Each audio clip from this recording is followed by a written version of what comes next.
Right now is one of the biggest opportunities in property I've seen in the last 30 years. And yet, most investors are going to completely miss this. So in this video, I'm going to explain exactly what the opportunity is, why it exists, what you need to do about it, and also why most people are going to miss out. Right now, a lot of people are worried that there's going to be a property market crash. In fact, I've recently done a few videos about this. Personally, I don't think there's going to be a property market crash. However, there's one concern that I am slightly worried about, and that is the fact that around the UK, I'm hearing reports that a lot of surveyors, rich surveyors who are sent out by banks to value property, are being very cautious on their valuations and maybe even slightly down valuing certain properties. Now, often they are cautious because they are worried about the market. They're worried about their professional indemnity insurance. They could get sued if they make mistakes. But interestingly, when surveyors down value properties, they are actually starting to cause a property market correction or fall, because the value of property is what the banks say it's worth, really, what the valuers say it's worth. And if they're down valuing it, it's almost like a self-fulfilling prophecy. So that is happening in quite a few places around the country, not everywhere. And obviously, because of my network of local property network meetings all over the UK, I've got my ear to the ground. I hear what's going on for investors all over the place, often months before anyone else. So this is a slightly worrying trend. However, as I've mentioned in my previous videos, we need to understand the macroeconomics of the United Kingdom. And that is, we just do not have enough accommodation. The Labour government, in their election manifesto last year, committed to help build 1.5 million properties over their 5-year term. Now, of course, governments don't build properties. They're supposed to stimulate the market and create the environment to make it attractive to have developers and people like you and me build homes that are much needed in the UK. Now, they're not doing a great job at that so far, as I'm sure you know. And in fact, one of the reasons people are holding back and not investing at the moment is they're worried about all of the Labour government legislation, including things like the Renters' Rights Bill, but we'll talk about that later in the video and the effect it's having on the market. So back to this supply and demand question. If we need 300,000 homes every single year, and that's pretty well accepted figure based on the growing population, there is just not enough accommodation in the UK. So of course we have slight corrections in prices, but I really doubt we're going to have a big property market crash like we had in 2008 and 2009 that was a result of the global financial crisis. Now banks are a lot more cautious and they only lend 75% loan to value. So even if values do come down, the banks are not going to be getting in difficulty because there's a lot of equity in most people's properties. What is causing a problem for many people at the moment is the high interest rates. Relatively high compared to the last decade, where the Bank of England base rate was only 0.5%. As we know, in February 22, it started to go up. Then we had that disastrous budget by Liz Truss. The bank rates went up really, really high, and they've started to come down in 2024 and into 25 as the government have got control of inflation. Now, recently in August, we saw another drop down to 4% for the Bank of England base rate. And some of the Bank of England monetary policy were actually voting for a 0.5% decrease in the Bank of England base rate, which would have brought it down to 3.75. And in fact, because there was so much confusion, they actually had to do a second vote. So will interest rates come down further? Maybe, maybe not. Many people think they will come down more before the end of 2025. And I think many property investors and homeowners are waiting. They're waiting for that to happen because they know if they buy a new property, an investment or a home, and there's a lower interest rate, their monthly payments will be less. So this is another reason why many people are waiting now, because of interest rates. The other reason people are waiting, I mentioned it briefly earlier, is the Renters' Rights Bill. This is the biggest change in legislation for the last 30 years, certainly as long as I've been investing in property. The former Conservative government wanted to introduce the Renters' Reform Bill to give more rights to tenants and have this levelling up, which I think is generally a good idea.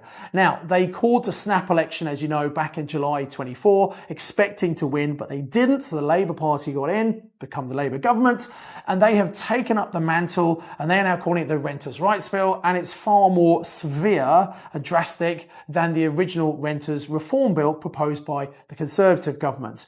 It's gone to the House of Lords, who made something like 300 adjustments and suggestions to change it. And none of those adjustments got through when it went back to the House of Commons, because the Labour government has this landslide victory, which means they can bring in pretty much any policy the Labour government want to bring in. So the Renters' Rights Bill is definitely happening. It has been delayed. Many people were expecting it to come in October 2025. It's probably going to be in April 2026. That is a bit of a guess, but generally legislation comes in October and April. So that's probably the best guess at the moment.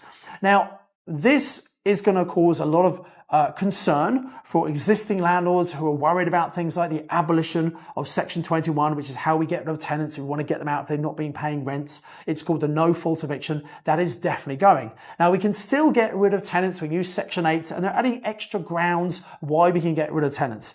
But many landlords are concerned, and I'm seeing more and more experienced long-term landlords who are probably going to sell up and retire at one point are bringing that forward and now looking to retire and looking to sell their properties.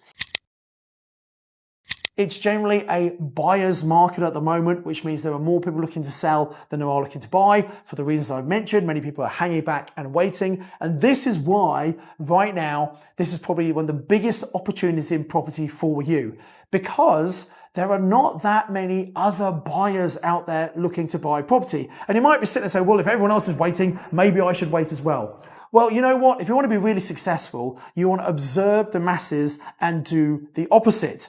Because if you do what everyone else is doing, you're going to get the average results that everyone always gets. I remember back in 2008, 2009, when we had the property market crashing because of the global financial crisis, everyone was panicking, trying to sell property. And I was investing, my students were investing, and some of my students were quite nervous saying, are you sure we should be buying now? And I said, yes. As long as you follow the 5 golden rules for property magic, as long as you follow those, and in particular, rule number 2, number 3, and number 4. Number 2 is we want to make sure we buy in an area of strong rental demand.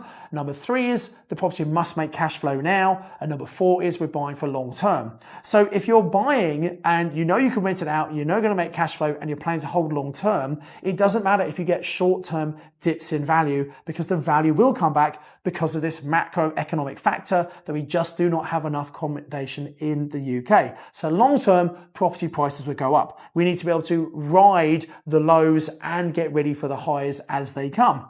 So what this means is many people are sitting back waiting because of waiting for interest rates, because of waiting to see what happens with the Renters' Rights Bill, and there just is not much competition. And particularly right now, as I film this in August 2025, it's the summer holiday. We're having pretty good weather here.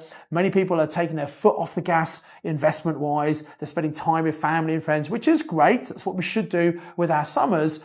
However, they're not doing any investing at all. And the problem with that is they lose momentum, and they probably won't get going in September, not even maybe October. And that's why our PIN meetings are pretty busy in September. People want to get going again and get the momentum.